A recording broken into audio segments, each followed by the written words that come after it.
Racing games come in a wide range of approaches, from arcade classics to ultra-realistic sims. If you take two iconic series in Mario Kart with its arcade-like controls and weapons, and threw in Micro Machines environments and clever tracks, mash them together, that's a solid recipe for success.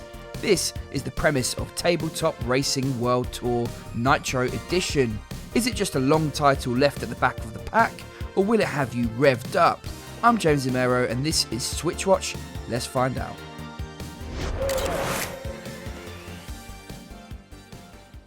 Playrise Digital certainly have a pedigree in racing games, with team members having worked on Wipeout, Project Gotham Racing and Formula 1 in the past. They've taken that experience and created the Tabletop Racing series, which started out as a successful game on mobile devices before its sequel found its way to PS4, PC and Xbox One in 2016. It had some issues and lacked features such as local co-op. Now, with an overhaul and the additional content released, it's found its way onto the Nintendo Switch in this Tabletop Racing World Tour Nitro Edition. The game's main mode is Championships, which are broken down into three classes of cars: Cult Classics, Street Racers and Supercars. Each class has 4 cups and each cup features various races of different types. More on those in a bit. You start out with Cult Classics, which are entry-level cars such as a Beetle, Mini, a Caravan and other scrappy cars with unofficial names and instantly recognisable designs. You need to purchase your first car and off you go, competing in the first championship. The gameplay feel is similar to Mario Kart, with arcade style controls where the left stick is used for steering and the right stick is pushed forward and backwards to accelerate and brake. You can feel the game's roots in mobile devices with fairly simplistic feedback, though this isn't an on-rails experience. You can definitely drive off the track, which I've done more than once or twice. Acceleration and braking feel a little too simple for my personal taste, but that's not to say it's easy. You will need to brake heading into corners to find the right racing line, especially with some of the faster cars. The AI is not bad, opponents drive well and don't make many odd choices, though there are some odd moments where a car floats slightly or sinks into the floor. The physics mechanics feel a bit out as well. Driving into obstacles can have some unexpected behaviour, such as completely slowing you down at one point or doing little at a similar point elsewhere. The game features 8 unique courses. These are inspired by Micro Machines and care has been taken into the designs. On one course you play across a luxurious yacht filled with baguettes and champagne. In another you drive through a garage.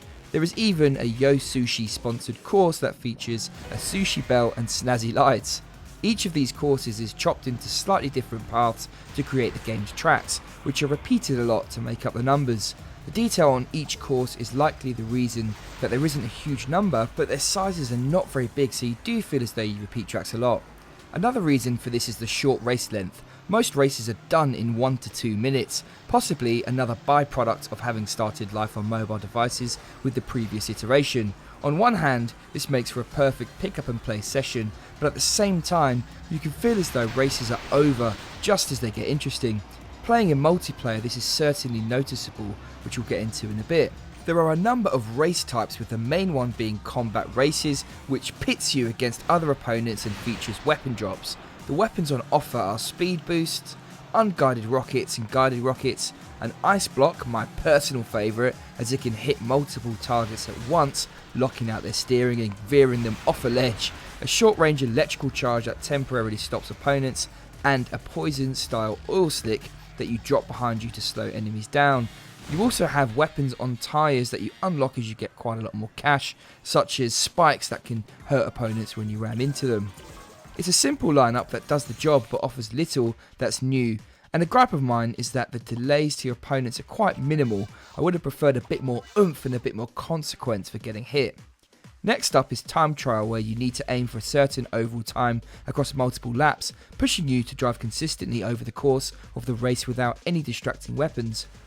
Hot Lap has you race solo and aim for the best time across a number of laps.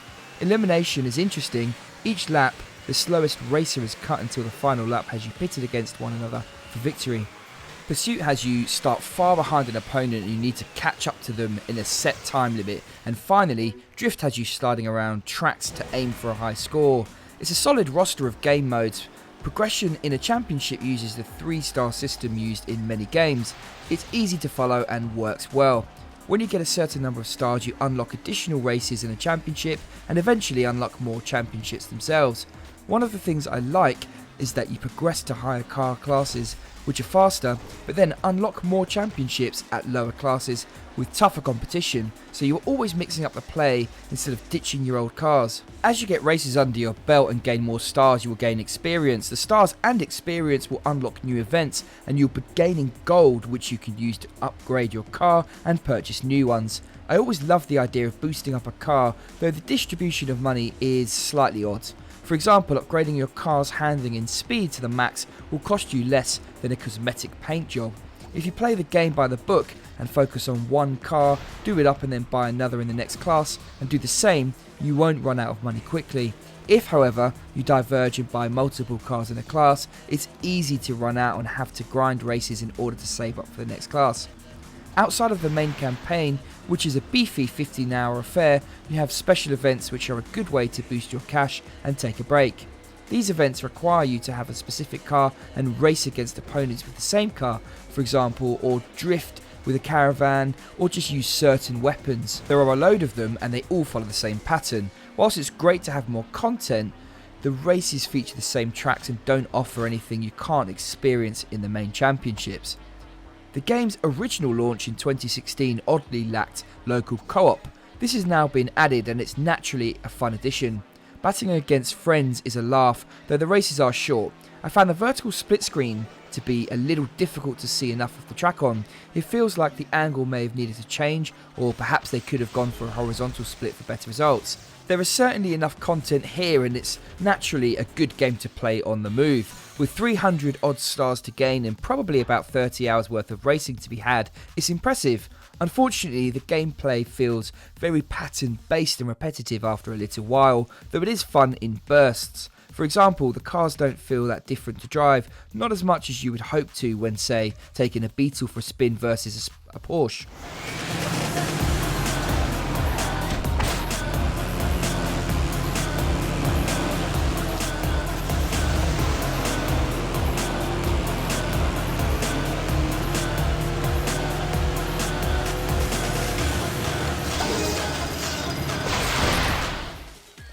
The soundtrack is really pleasant. There are some funky breakbeat tracks that are used throughout and they are good quality, though they are a little bit lacking in number. The sound effects are a little bit low for me, engines don't roar and there is no story, dialogue or crowd to add any depth.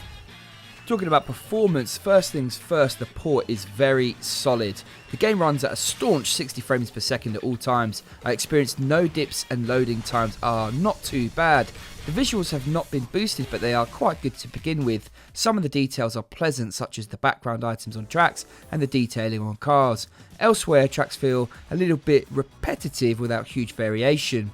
I mentioned earlier there can be the odd syncing into environments, which is slight but looks a little odd.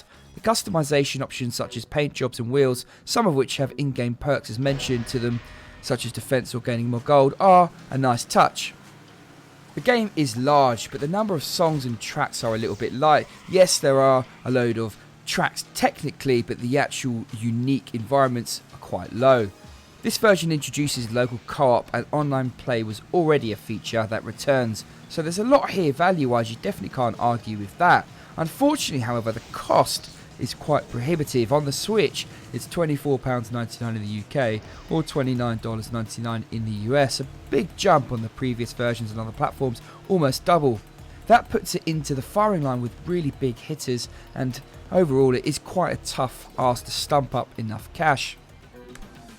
Overall then, the game is fun. It doesn't master anything, it doesn't really bring anything too new, it's not perfect. It's comprehensive with short bursts of arcade racing to pick up and play, and when you do play, you'll have a laugh. Overall, a 6.5, a good game that's probably worth waiting for a sale on, but it's not great. And that's it from me today, everyone. I'm James Zimero, and this is SwitchWatch. If it's your first time here, then thank you for checking us out. If you've watched this video the whole way through, that means you probably enjoyed it, and if you did, we'd love to have you subscribe to get more content like this regularly delivered to you. Again, as always, thank you to our existing subscribers. We really appreciate you guys following us. Give us a comment down below, let us know your thoughts. Are you going to pick this one up? Do you think it's much better than I've given the score for it, or much worse? let me know. And I'll see you on the next one. Take care, everyone.